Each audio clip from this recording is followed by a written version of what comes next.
pour ce nouveau point .com dans le cadre des universités du MEDEF. Nous recevons aujourd'hui Philippe Lacoste, qui est directeur de la communication du Conseil national des experts comptables. Bonjour. Bonjour. Alors, pouvez-vous nous en dire un petit peu plus sur la mission de votre conseil ?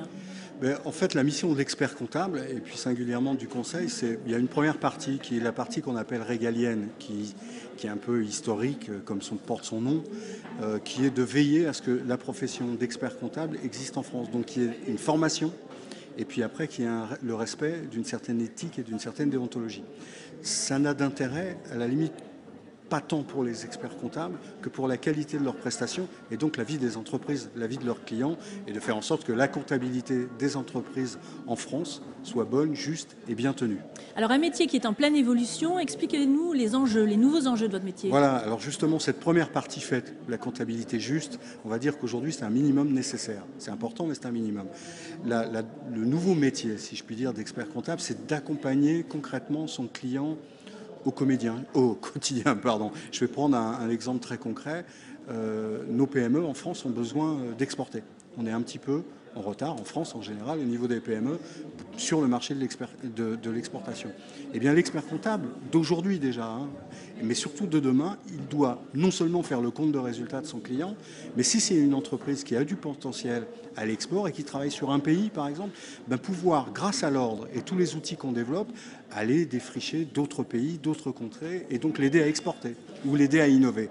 Donc le métier d'expert comptable est résolument demain un métier de conseiller, de service et moins un métier de comptabilité. C'est un métier d'expert et de moins en moins de comptabilité. Alors un métier qui fait quand même beaucoup parler de lui en ce moment. Vous pouvez nous retracer le panorama de ces nouveaux enjeux finalement? Oui, parce qu'il fait d'abord parce qu'il y a une directive européenne sur les services, tous les services. Voilà. Et donc il fallait retranscrire cette directive européenne, ce qui est en train d'être fait.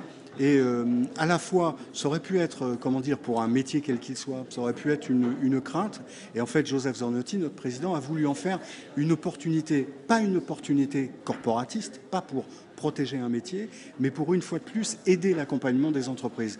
Ainsi, par exemple, en marge de ces réformes de notre profession, un accord est en train d'être travaillé avec les avocats, avec les notaires, pour faire en sorte que si vous êtes client, si vous êtes patron d'entreprise, je l'ai été il y a peu de temps encore, de pouvoir discuter une seule fois avec une entreprise conseil qui mixe un expert comptable, un avocat et un notaire. C'est à la fois un full service pour parler un peu à l'anglo-saxonne et puis c'est des économies d'échelle pour l'entrepreneur. Ça lui coûtera moins cher, il aura un service complet. Donc c'est vrai que c'est un métier qui est en totale évolution dans cette interprofessionnalité, et puis le métier d'expert comptable à l'intérieur de lui-même est aussi en pleine évolution par l'essor européen, par le marché de la mondialisation. L'expert comptable, juste avec sa secrétaire dans un coin et qui travaille dans son canton, ça c'est une image qui est terminée déjà depuis quelques temps et qu'on doit résolument changer. Et on arrive à faire bouger ces lignes parce que c'est vrai qu'en général, l'expert comptable, on le voit plus comme quelqu'un qui vient faire le bilan à la fin de l'année ou en cours d'année, mais rarement quelqu'un qui apporte une valeur conseil. Comment faites-vous concrètement pour faire évoluer cette mentalité ? Il y a deux choses. Il y a tout simplement un petit mouvement générationnel qui nous aide. C'est une profession. Cette année, on a eu la plus forte promotion de nouveaux experts comptables. Il y en a 1001, très exactement, qui ont reçu le diplôme d'expert comptable. Donc ces jeunes experts comptables ont en moyenne 30 ans, parce que c'est des études assez longues, ou 35 ans. Mais en fait, ils sont résolument orientés nouvelles technologies. Ils sont résolument, dans leur état d'esprit, orientés service. Au regard de l'expert comptable de 58 ans, 60 ans, qui lui, ça sera un peu plus difficile. Oui. Donc il y a un mouvement naturel qui se fait et qui s'opère bien. Et puis au-delà de ça, le travail du Conseil supérieur, notre travail, des conseils régionaux aussi, c'est de mettre au point pour tous les experts comptables des outils, des logiciels, vous savez, les software as a service. Voilà, c'est fini le petit logiciel de comptabilité dans un coin, mais des logiciels qui sont plus des logiciels de gestion que de comptabilité. Donc des tableaux de bord. D'accompagnement au quotidien. Voilà. L'expert comptable, jusqu'à il y a peu de temps encore, son rôle, et il n'avait pas de mission pour faire le tableau de bord d'une entreprise. Effectivement, comme vous le dites, il faisait le compte de résultats, et puis quelque part, très souvent la fiscalité, évidemment, de l'entreprise et du chef d'entreprise. Oui. Ces missions-là vont continuer, mais elles vont continuer dans un cadre beaucoup plus large qui est de permettre à renforcer la compétitivité de son client. Alors vous, en tant que directeur de la communication, je sais que vous organisez une grande manifestation par an.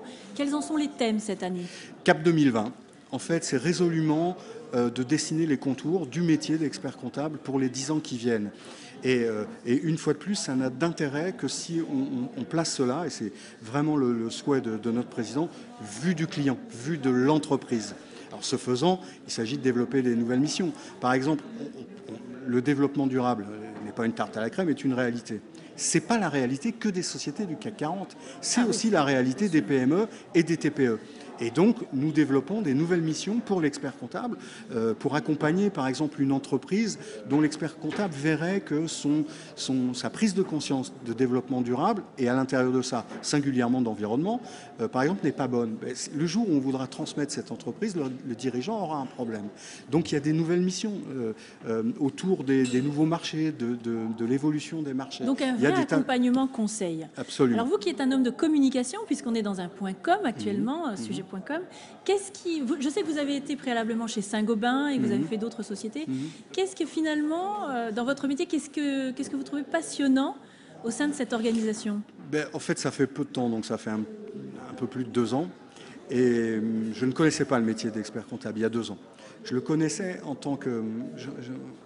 J'en avais eu, puisque j'ai créé des agences de com quand j'étais jeune. Donc j'avais un expert comptable, un commissaire aux comptes. Donc je les utilisais de ce point de vue, et je m'en félicite d'ailleurs. Ils m'ont apporté plein de choses, mais c'est il y a 20 ans ou 30 ans. Et l'expert comptable, pour moi, il y a 2 ans, avait encore un peu l'image comme ça dans l'inconscient, un peu la calculette, oui. Bon, l'ordinateur aujourd'hui évidemment, mais les lunettes, un mec un peu sérieux pour faire simple, un peu rigide sur les chiffres. Oui. Tout ça, en fait, ce sont des qualités. Oui, les experts comptables sont des gens un peu rigoureux, un peu précis, un peu rigides parfois, et tant mieux, parce qu'ils tiennent la comptabilité des entreprises. Et donc moi, tout mon boulot, et tout le boulot surtout de notre président et tout ça, est à la fois de faire évoluer cette image, mais pas juste pour une évolution d'image. Un DIRCOM qui s'intéresse à faire évoluer une image, mais la réalité ne bougerait pas, c'est pas très intéressant. Donc c'est tout un mouvement pour faire évoluer cette profession. Donc un vrai challenge intellectuel vers des horizons de conseil. Philippe Lacoste, bonne chance et puis à bientôt. Merci. Merci.